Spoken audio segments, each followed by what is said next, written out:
Yeah. Well, and I love that Goodreads says that, and I don't know if this is something you came up with, but that your novel is shot through with biting wit, brutal gore, primal sex, and unexpected catharsis. Uh, do you subscribe to all of those Yes, I do. I descriptors? think it's a fairly accurate description. It's all in there, honey. Hi, everyone. It's Dr. Andrew Rimby, aka Andrew. Thank you so much for listening to the Ivory Tower Boiler Room podcasts. And before you hear today's episode, which I just know you're going to love, can you please do me a favor? And wherever you're listening, if it's Spotify or Apple, please rate and review us. Make sure you're following the podcast. Share it with friends, family, anyone you think would just love hearing this conversation. And you can watch our podcast on YouTube. Yes, we have a YouTube channel. It's called the Ivory Tower Boiler Room, and you'll see the video episode. So please make sure you like the video you're watching and comment. I always respond to the comments. Also, we have a Patreon. So if you don't want any of the ads and you want bonus material, join our Patreon. There's a 1 week free trial. It's patreon.com/Ivory Tower Boiler Room. And the free trial is for the professor level. Without further ado, here is today's exciting episode. I'm so excited to talk about the ITBR Book Club, which is free and virtual. We are meeting this month on October 26th, a Sunday at 7 p.m. Eastern Standard Time. We're reading Lucy Undying, a Dracula novel by Kirsten White, plus Bram Stoker's classic, iconic Dracula. So I can't wait for us to discuss both books. And to join, just email me at ivorytowerboilerroom@gmail.com. I will give you a Zoom link to the book club. And you can also head to our Instagram at Ivory Tower Boiler Room or our Facebook page and just send me a direct message for the Zoom link. Can't wait to see you all, and please spread the word to all your spooky season literary lovers.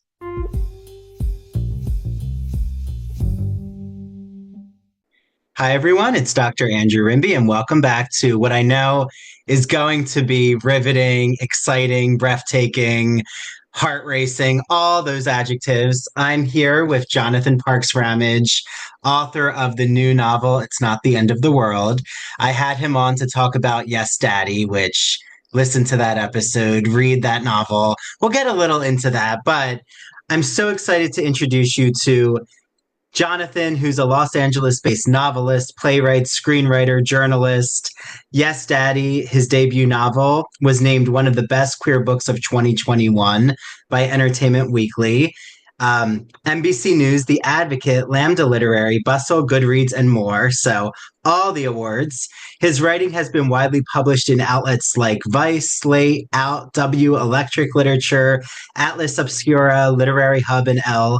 And something I'm really excited about is, well, I'm sure he's excited too. He was the co creator of the off Broadway musical comedy, The Big Gay Jamboree, which I still hope has an afterlife, whether it's touring, regional productions, movie musical. So, Jonathan, welcome back to the ITBR. Thank you. My pleasure to be back, honey. Love it. So, why don't we start with the Big Gay Jamboree? Because, it closed in December and, you co wrote, I want to get this right, the music and the book. I co-wrote the book. So I co-wrote the book with Okay. Marla Noel, and then Marla also co-wrote the music with our friend Philip. We all went to college together, and then our friend Connor Gallagher directed it. So it was a real moment of just college people coming together. Yes. Did you ever think when you were in college together, oh, I know what's in our future? We're going to be co-creating an off-Broadway musical.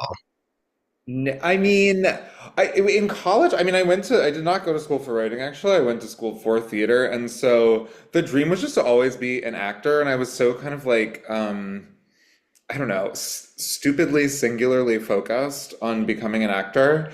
That I don't even know if writing really occurred to me. I mean, I was always writing in college, and Marla, my co-writer on the Big Age Jamboree, we were always kind of writing skits, and we would write things for class together, and we were always creative together.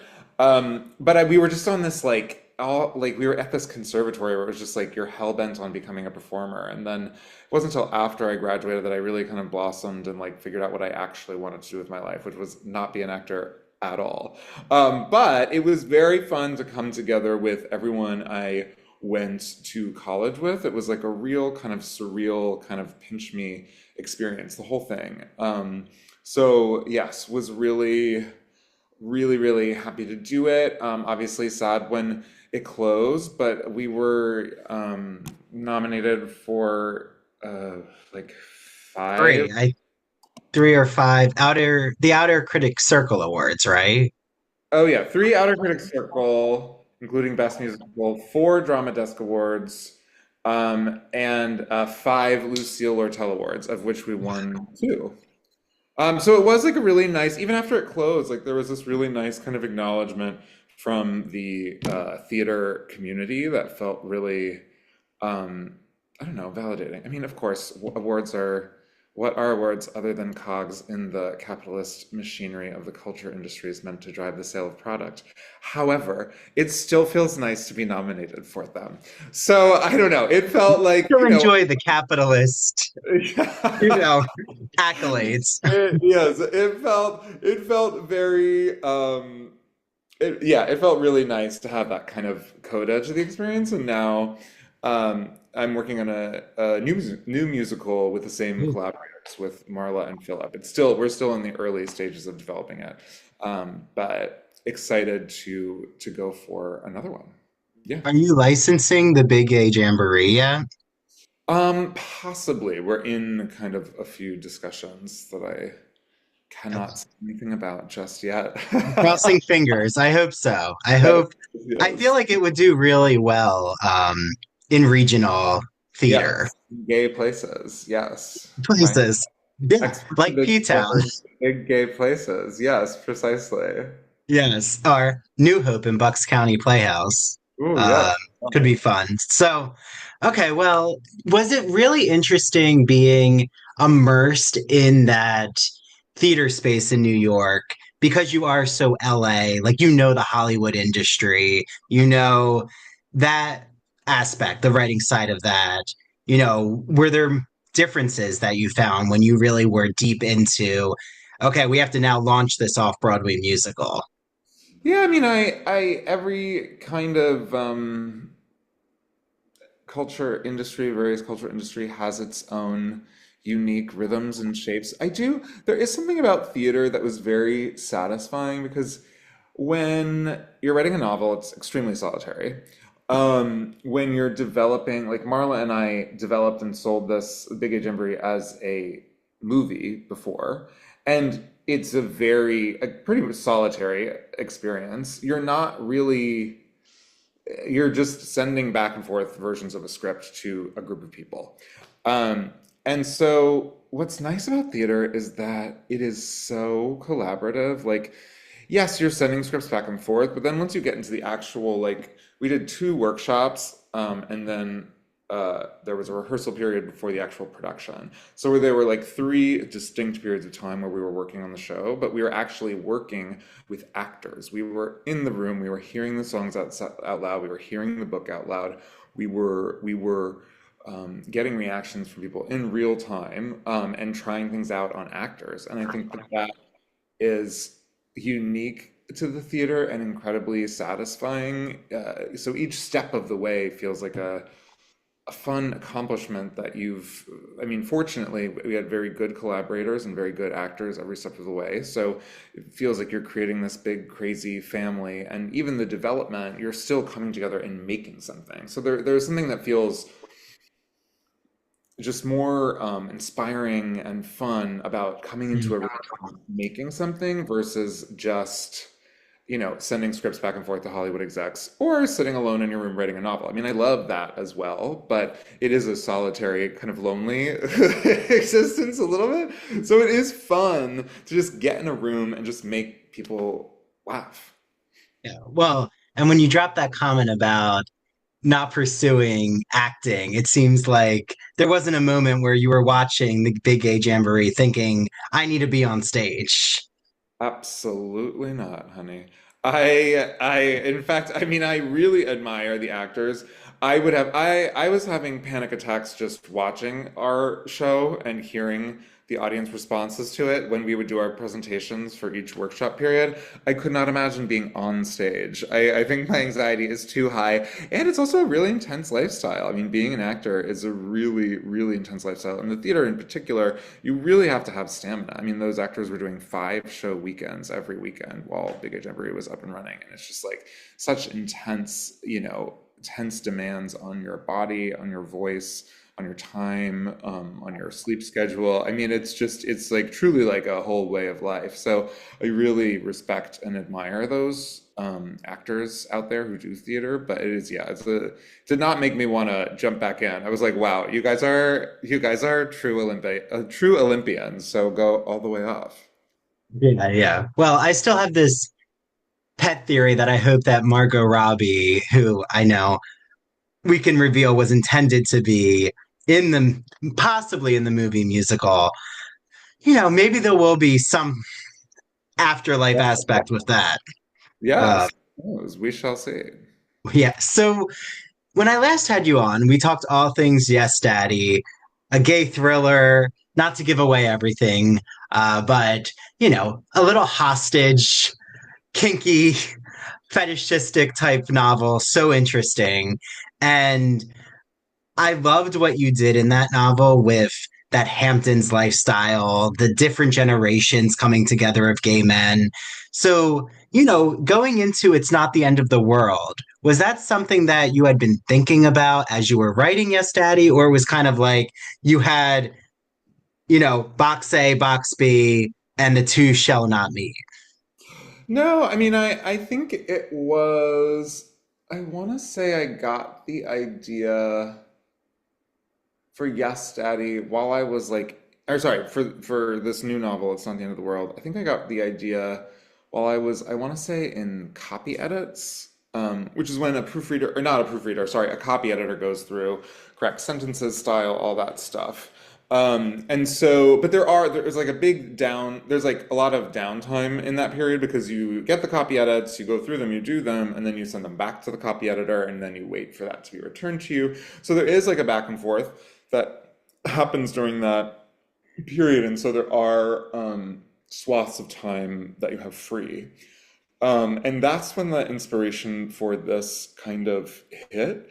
Um, I was actually like deep into research and I had just started, I think I wrote like 4 chapters of a completely different novel.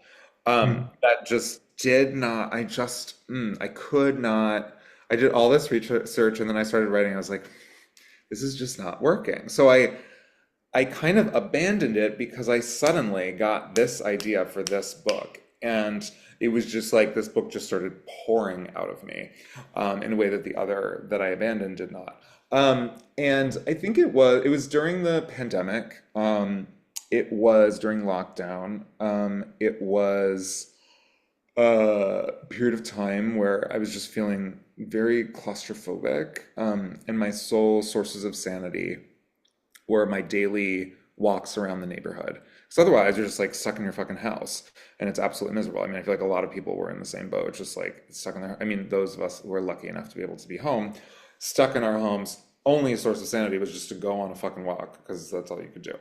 So during this time, there was a big fire in LA, and it was close enough to our house that the air quality was horrific. And suddenly, I mean, thankfully, we weren't threatened by the fire at that point, but the air quality, I mean, there was like ash that was literally just like flying through the sky, and the AQI was toxic, and you would step outside and it just felt like inhaling a cigarette. So then suddenly, not only am I quarantined in my apartment, but now I can't go on my daily sanity walks. And it just felt like, what is happening to our lives? So I don't know. I during that, it was I think my anxieties about the future, and feeling this desire to kind of confront them head on, is what led this kind of idea to spark in my mind.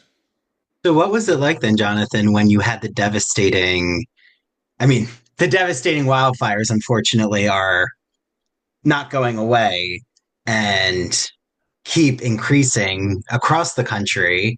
But what was it like when the wildfires of last year happened? Like, were you still working on aspects of the novel? Did you like edit anything in the novel to respond to the current moment?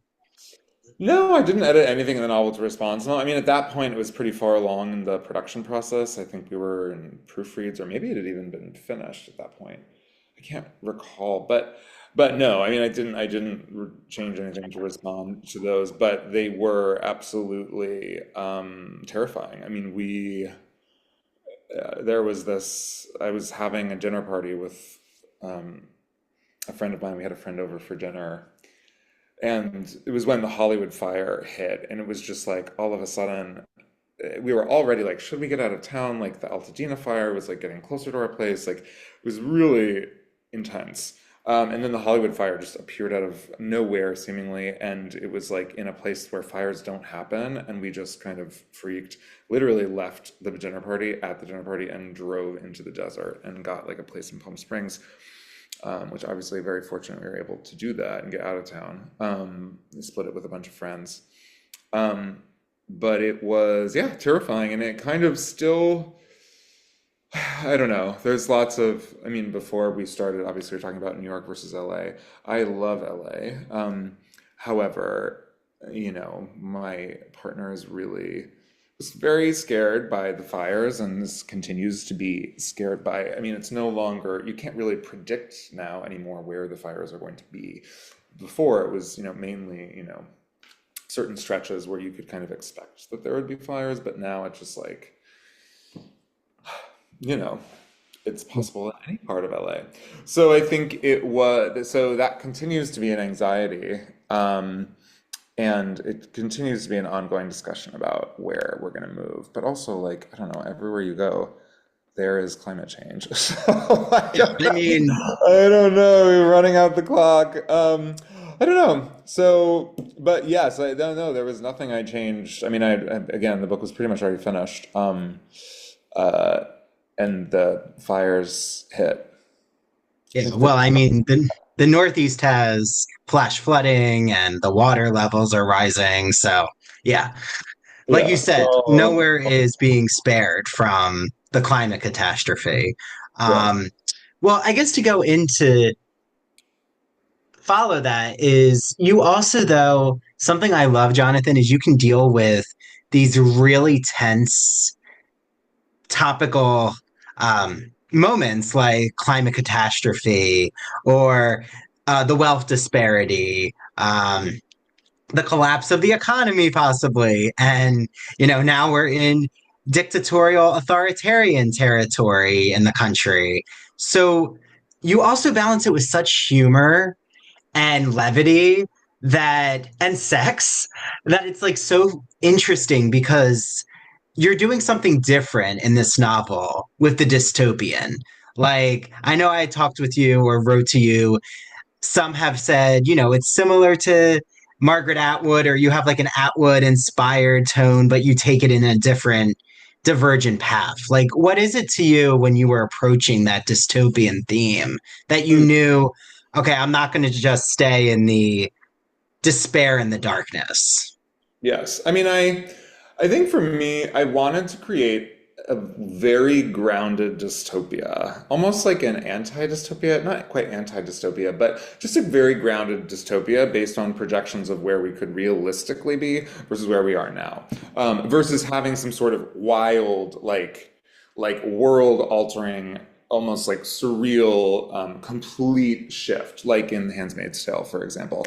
I wanted it to feel like, oh, this is just given where we are now, this is very well where we could be in 2044. Because to me, that almost felt more terrifying. But I think with having kind of a more mundane rendering of the apocalypse, I think, or not the apocalypse, of a dystopia, that you can find humor in the quotidian, if that makes sense, because it is your people are still dealing with their daily grievances amidst this backdrop, which again is very dark, but I think there's still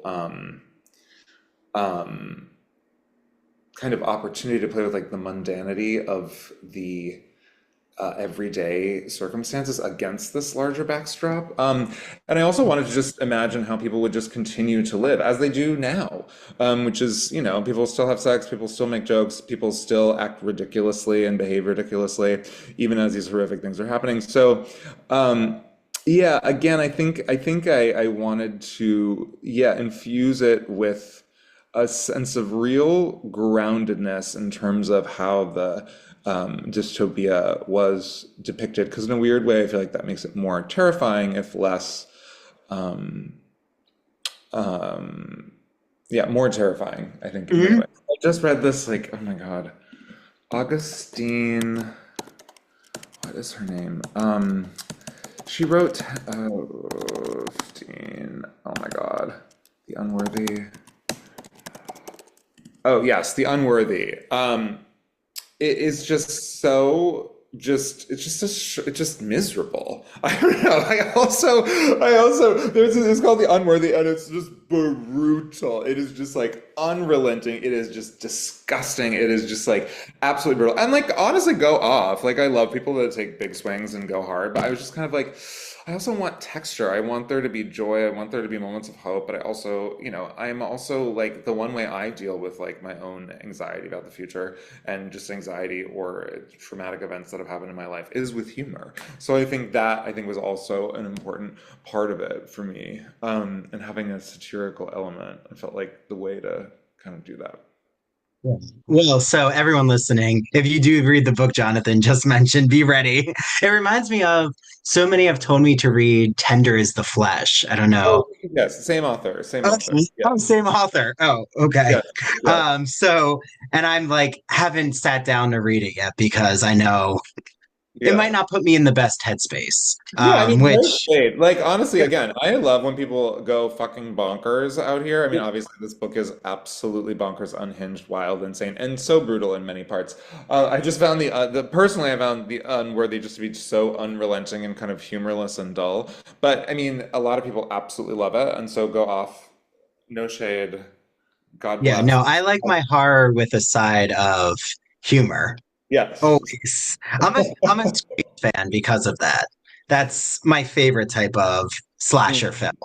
And I still yes. have to watch the new I Know What You Did Last Summer, which I'm probably going to love. So, but like something that's so enjoyable is what you do with like I guess we could call it horror, we could call it climate horror, is the pink fog that starts to just encapsulate and enshroud Mason, your protagonist, and the whole like coterie of people at the house. And it's almost like the mist meets the fog meets um, the what's the popular series with the zombies? Uh, Um, The Last of Us? The Last of Us. Thank you. Mm. The Last of Us. And I think it's so interesting what you do with just the surprise element behind that. So, like, did you think that you were intending to do something in the horror genre, or that just kind of came about when you got to the writing process? Yeah, I mean, it kind of naturally developed. But I love playing with genre. I love works of art that play with genre. I love genre kind of mashups. And I think when I play with genre, it's always with the goal of subverting it. I think that there is power in taking genre tropes or things you may have seen in genre before, but then almost yeah, subverting them and utilizing them in kind of an unexpected way that they aren't traditionally used. Because people have that familiarity with these kind of tropes that they've seen before, but then I kind of twist them and turn them on their heads, and I think use them for kind of surprising and provocative purposes. So I love playing with genre, and yes, I would say the first half of the book really plays a lot in kind of the horror genre with this kind of mysterious pink smoke that has very toxic um, effects on people and basically turns them into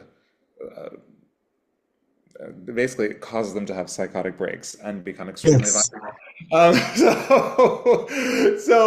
But there is the twist at the center of the novel, which I won't give away, but the truth behind what is causing this is what kind of launches the narrative in another direction in the center of the book and has real kind of socio-political implications for everyone involved, which in a way which I think is really interesting. So I think that was also my way of taking this horror trope, having fun with it, going crazy, but then really grounding it in something surprising, a twist that you haven't seen probably necessarily.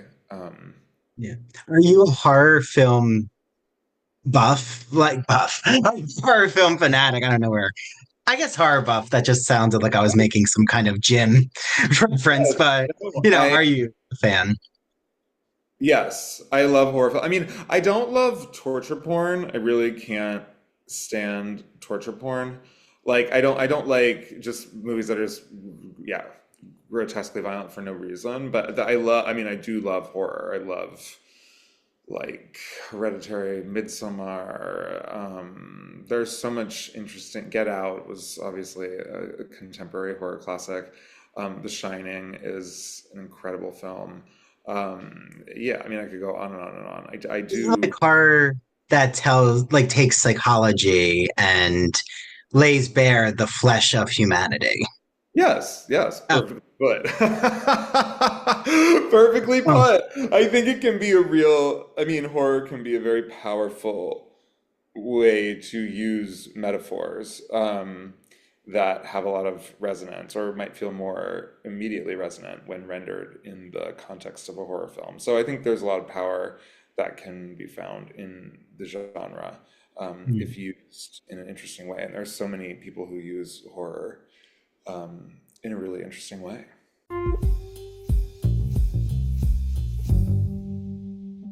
Now that the fall season is here, you may be wondering, okay, I had all of these beach reads, Andrew, but now I don't know what books to read for the fall. Well, guess what? My friends at the Gay and Lesbian Review magazine have you covered. Their new September and October issue called Forgotten Histories features wonderful book recommendations, TV shows, and films that help excavate LGBTQ history. So, whether you're interested in learning more about the connection between shopping and the gay community, which, I have a Home Goods and Marshalls addiction, as my fiance knows. They got you covered there. They have an article about the attraction of Confederate gentlemen by the incredible writer Andrew Holleran. There's an article about the French evolution of sexual identities and even the first LGBT riot, which happened in 1953. Go over to glreview.org. You can get either a digital subscription or a print subscription. I love my print subscription, which I'm holding up right here. And with the exclusive code ITBR Choice, you will get a free issue with your subscription. So ITBR Choice, put that in the promo code section and get your hands on the Gay and Lesbian Review print or digital subscription. I know you're going to love their magazine.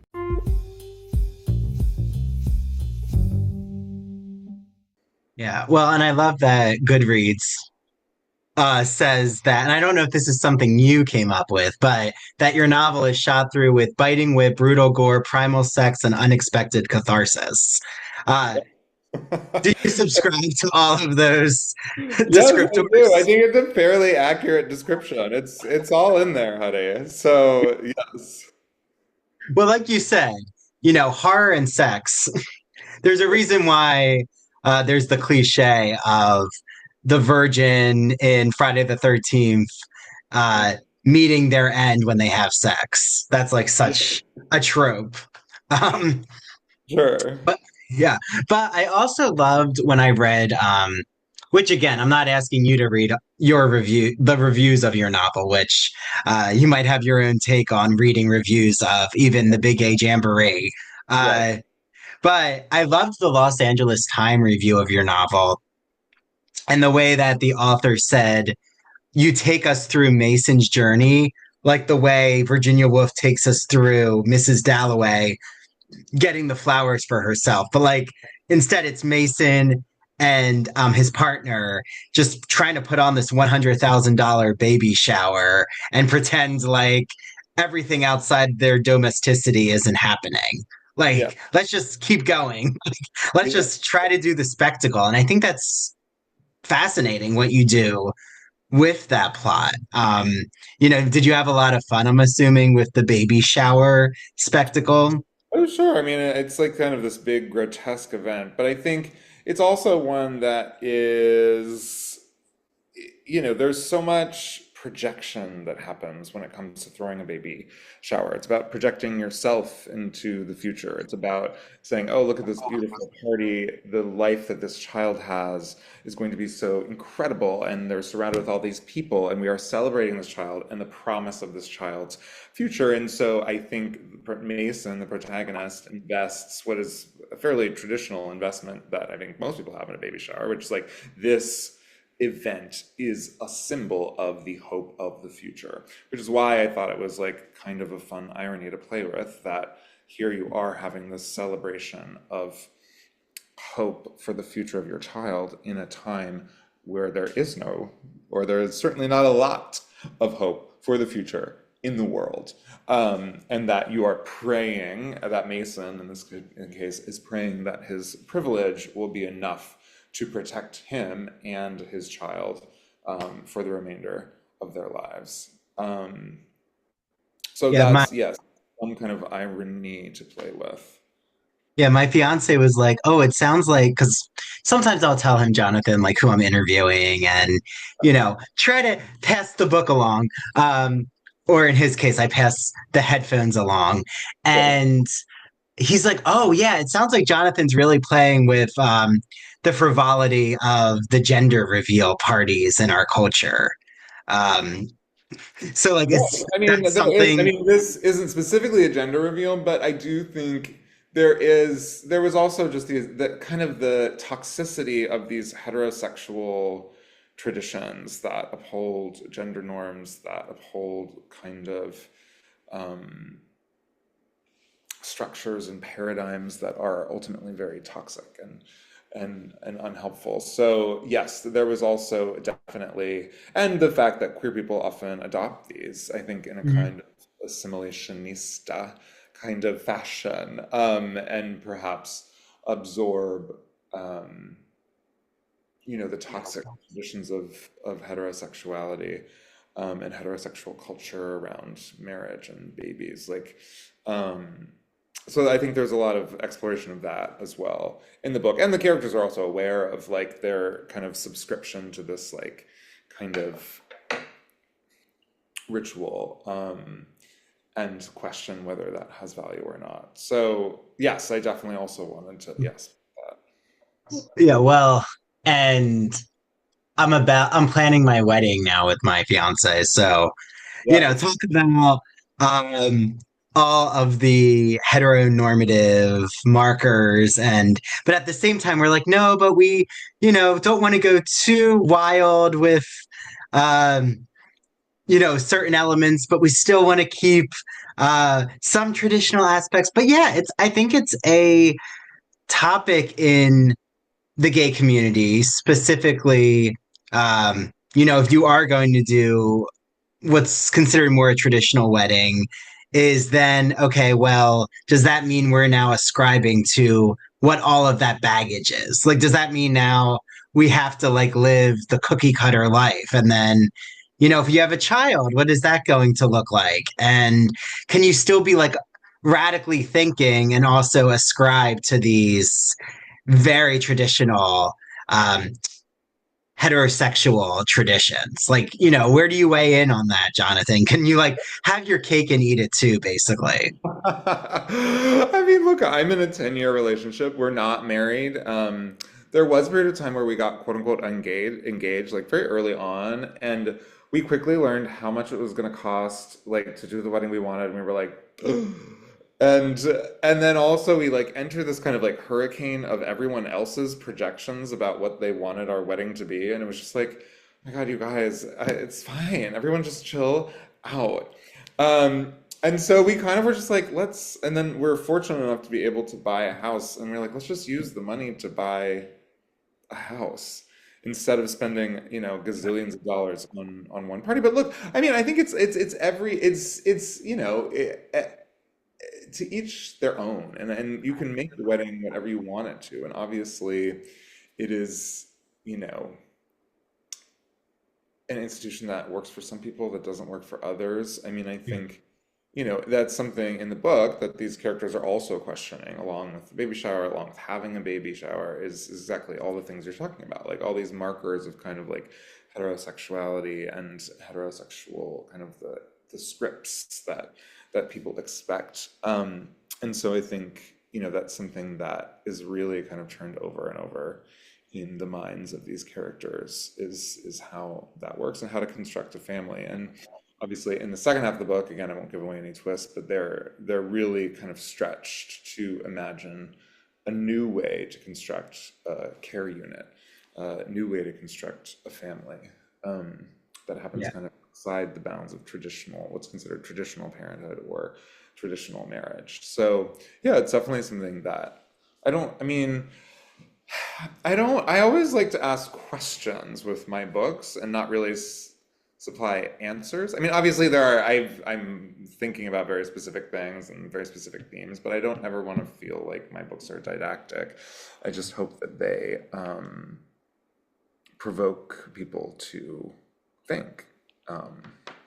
Yeah, and I like that, Jonathan, because it seems like even your philosophy of life is questioning, is always staying in the gray and not really landing on a specific binary. Is that like a true representation of your intellectual ethos?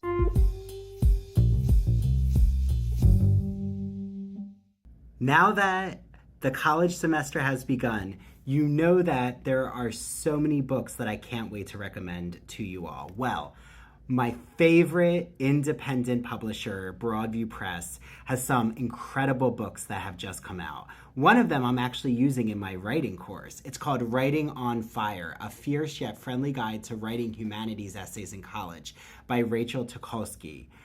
It is such an accessible and interesting book that includes writing exercises for your students. I highly recommend it. Another book that you should get your hands on, especially if you are a writing or English professor, is Academic Writing Now by David Starkey. It includes wonderful, popular essays, nonfiction essays that you can use in your classroom, and they cover a wide range of genres. I cannot wait to use them in my courses.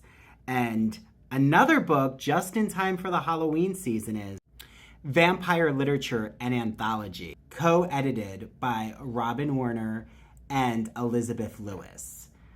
I had both of them on the podcast, so listen to that episode because you're going to love all of the vampire literature we talk about. Use my exclusive promo code, go to broadviewpress.com and use the code Ivory Tower for 20% off your order. Yes, 20% off your order. Happy reading.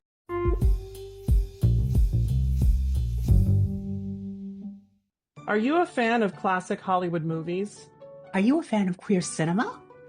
Then do we have the podcast for you. Hello, everyone. I'm Christian Garcia. And I'm Luke Del Mar. And we are your hosts of That Old Gay Classic Cinema, where we take a look at some of the greatest films of all time and analyze them through a queer theoretical lens. Let's be honest. LGBTQIA plus people have been a part of Hollywood since its inception, and this podcast celebrates those artists and entertainers of yesteryear while also taking a closer look at the queer-coded characters and stories in classic Hollywood films long before queer representation entered the mainstream. So follow us down the road of classic cinema as we give you a guide to some of the films that touched our hearts, brains, and even gave us courage to be ourselves. You can listen to That Old Gay Classic Cinema wherever you get your podcasts, and be sure to follow us on Instagram, YouTube, and TikTok. All right, listeners, we're ready for our close-up.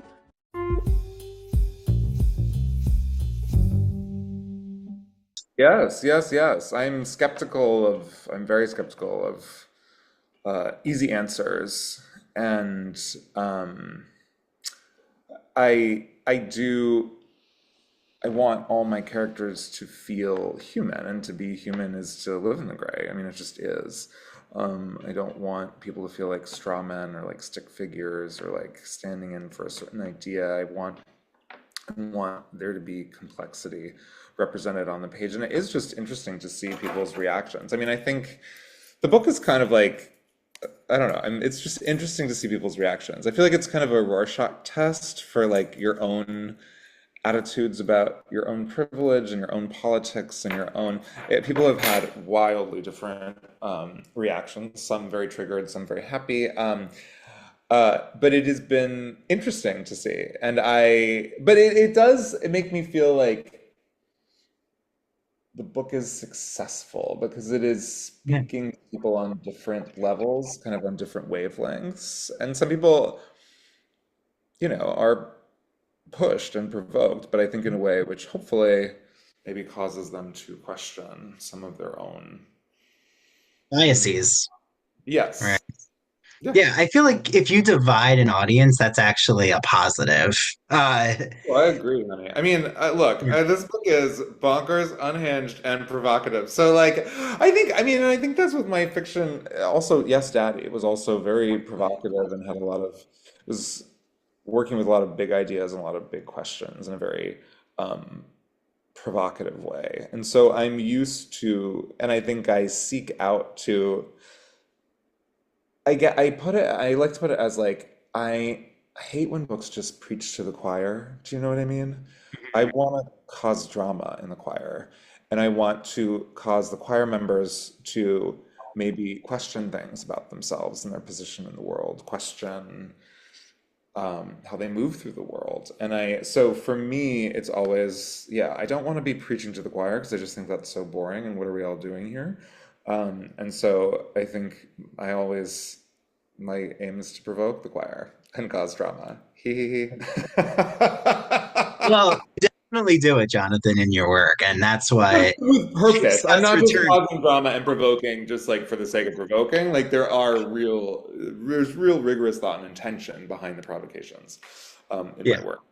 But I have a feeling that, like, Jonathan out and about in your everyday life, it's not as wild as what happens in It's Not the End of the World. Like, you flourish in the narratives. You flourish in the space of writing. Instead of projecting it outwardly to, that's how it seems like you're handling anxiety. Sure, yes. I get my demons out on the page, honey. The new book I'm working on is even more unhinged than the last two. Ooh. So I don't know. I just need to be in more therapy, I think. But I don't know, then I would have less to write about, perhaps. But I work out my anxieties on the page for sure.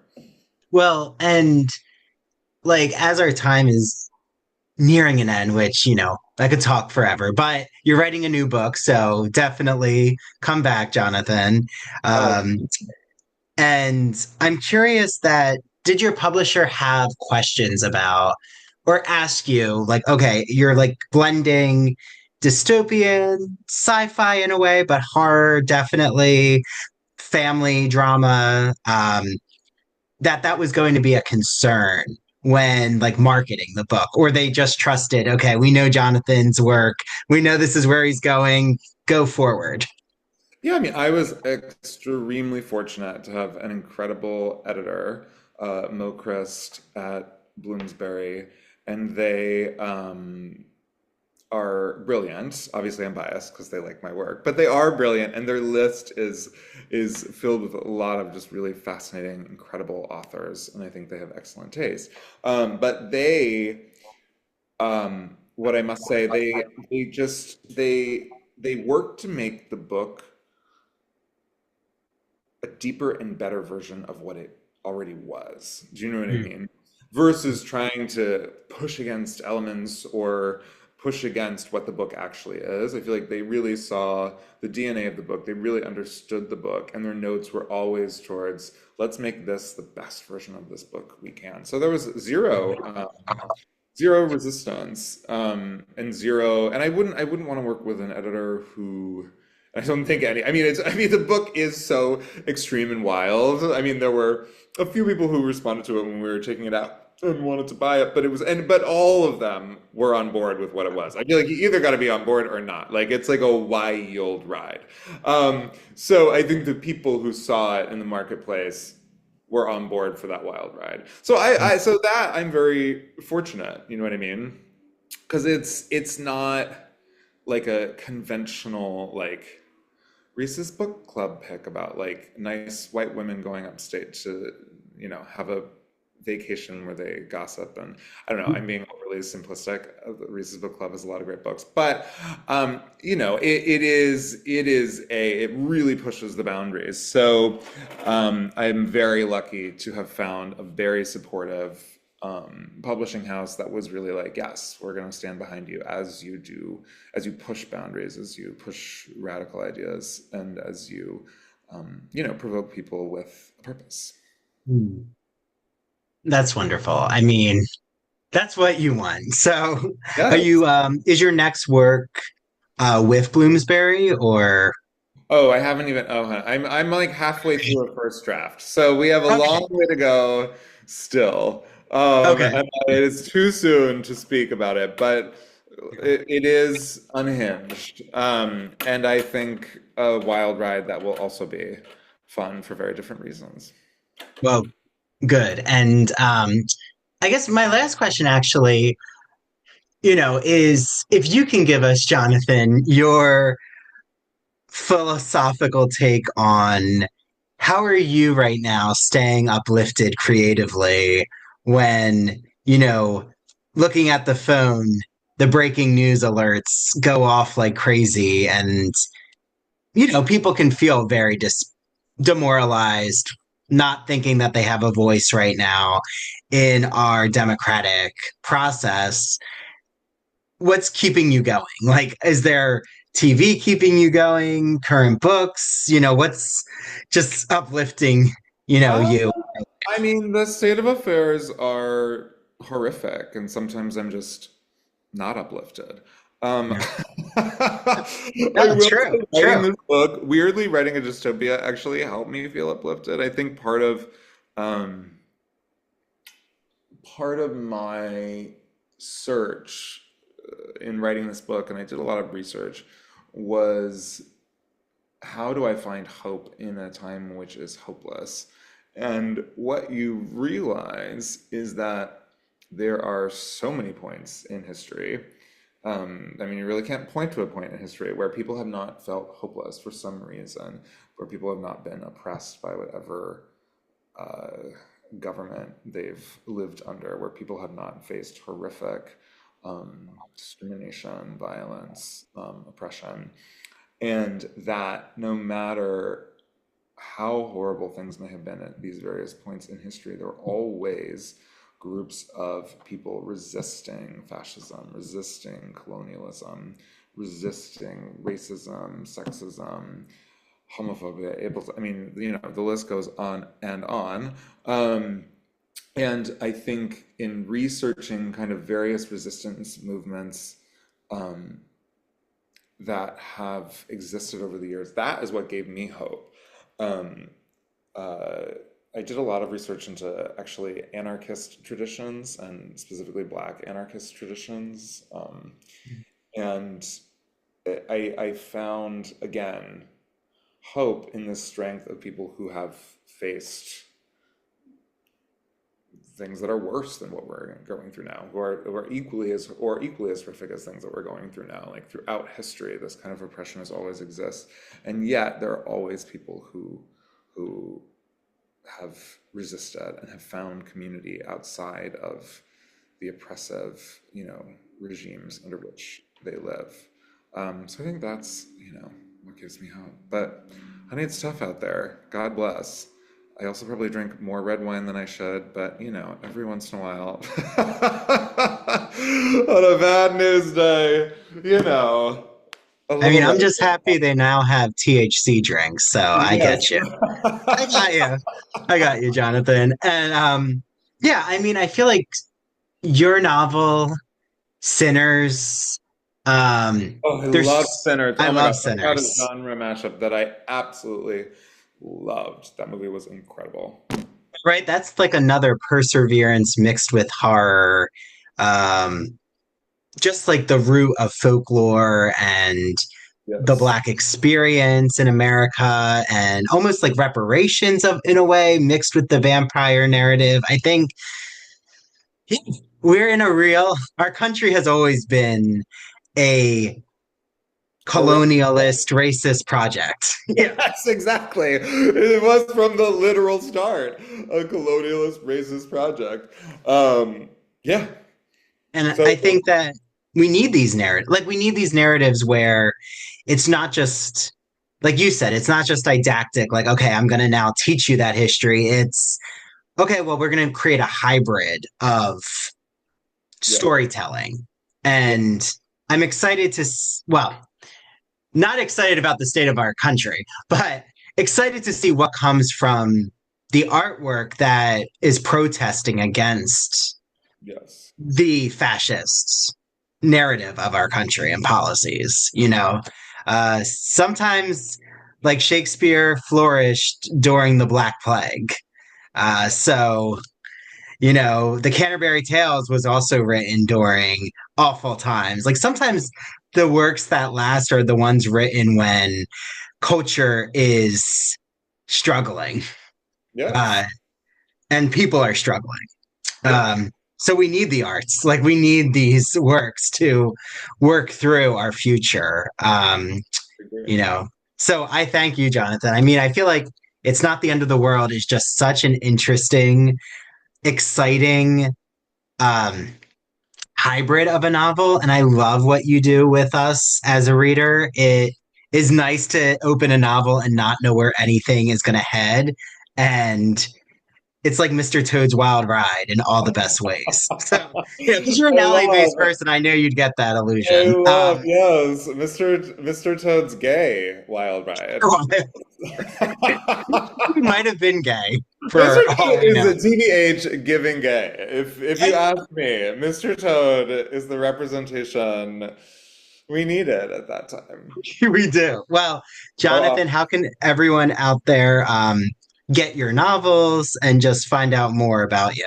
Yes, you can get my novel wherever you buy your books. And yeah, you can find me on Instagram at, oops, am I still on? Oh, sorry. You're still on. You're good. You can get my novel, wherever you get your books. And then on Instagram, you can find me, if you want to be my friend, at JP Rampage on Instagram. Wonderful. Thank you so much, Jonathan. And as always, it's a pleasure chatting with you. It's always a pleasure. Thank you, Andrew. Thank you.